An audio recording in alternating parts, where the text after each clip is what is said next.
రాఖీ పండుగ అంటే కేవలం ఒక రంగుల దారం ముడివేయడం మాత్రమే కాదు. అది ఒక పుట్టుకతో మొదలై జీవితాంతం సాగే ప్రేమానురాగాల అదృశ్య బంధం.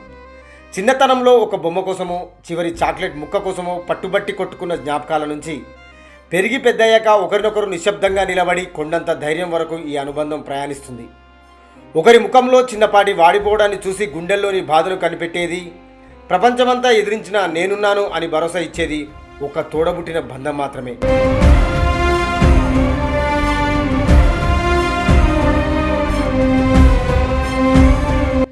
అక్క ప్రేమలో తల్లి స్పర్శ కనిపిస్తే చెల్లెలి అల్లరి ఇంట్లోని వెలుగులు చిందుతాయి. తమ్ముడికి అక్క మార్గదర్శిగా నిలిస్తే చెల్లెలికి అన్న ఒక రక్షణ కవచంలా నిలబడతాడు.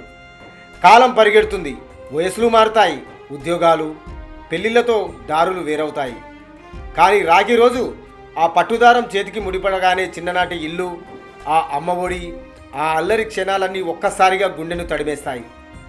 ఎంత దూరంలో ఉన్నా, ఎంత బిజీగా ఉన్నా ఆ ఒక్క రోజైనా మనసు పాత జ్ఞాపకాల తీరాన్ని చేరుకుంటుంది.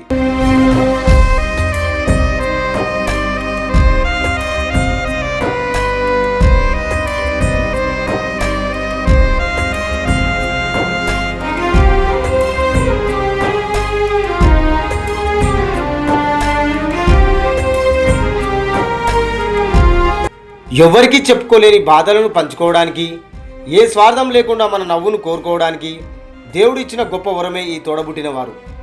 చేతికి కట్టి రాఖీ దారం రేపు తెగిపోవచ్చు, కానీ ఆ బంధం వెనుక ఉన్న ప్రేమ, నమ్మకం, ఆప్యాయత మాత్రం ప్రతి శ్వాసలోనూ నిలిచే ఉంటాయి. ఈ రాఖీ పండుగ కేవలం ఒక వేడుక కాదు, మనల్ని ప్రేమించి మన కోసం నిలబడే ఆ ప్రేమమూర్తులను గుండె లోతుల్లో నుంచి చెప్పుకునే కృతజ్ఞత. రాఖీ అంటే దారం కాదు, ప్రేమానురాగాల బంధం. అందరికీ రాఖీ పండుగ శుభాకాంక్షలు.